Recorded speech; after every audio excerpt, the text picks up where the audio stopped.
ইরানের সাথে পারমাণবিক চুক্তি নিয়ে যুক্তরাষ্ট্রের আলোচনা সঠিকভাবেই এগুচ্ছে বলে জানিয়েছেন মার্কিন প্রেসিডেন্ট ডোনাল্ড ট্রাম্প। ইউক্রেন নিয়ে আলোচনাও সঠিক পথে চলছে বলে মন্তব্য করেছেন তিনি। শনিবার এয়ারফোর্স ওয়ানে সাংবাদিকদের কাছে এসব কথা বলেন তিনি। এদিকে আগামী সপ্তাহে চুক্তি নিয়ে ফের বৈঠকে বসতে সম্মত হয়েছে ওয়াশিংটন তেহরান।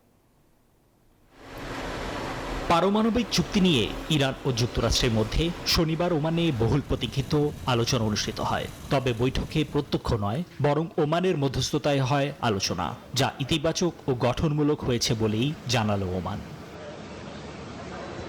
ইতিবাচক আলোচনার ব্যাপারটি শনিবার নিশ্চিত করেন মার্কিন প্রেসিডেন্ট ডোনাল্ড ট্রাম্পও। এয়ারফোর্স ওয়ানে সাংবাদিকদের কাছে তিনি জানান, ইরানের পরিস্থিতি নিয়ে আলোচনা সঠিকভাবেই চলছে। মন্তব্য করেন ইউক্রেন আলোচনা ইস্যুতেও। বান্ডেল থাকলে প্রতি সেনমানিতে টাকা বাঁচবে। বিকাশ সেনমানি বান্ডেল কিনে জিতুন প্রতি লেনদেনে।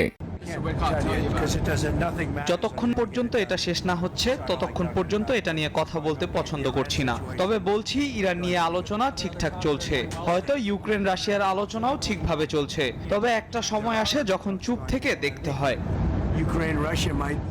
এরই মধ্যে শনিবার ইরানের পররাষ্ট্রমন্ত্রী আব্বাস আরাকচি জানালেন, আলোচনার কাঠামোর খুব কাছাকাছি পৌঁছে গেছেন তারা। যদি আগামী সপ্তাহে এই ভিত্তিতে সমঝোতা হয়, তাহলে এটি একটি বড় অগ্রগতি হবে। বাস্তব আলোচনা শুরু করতে পারবেন তারা। নিবির আমিন, নিউজ 24।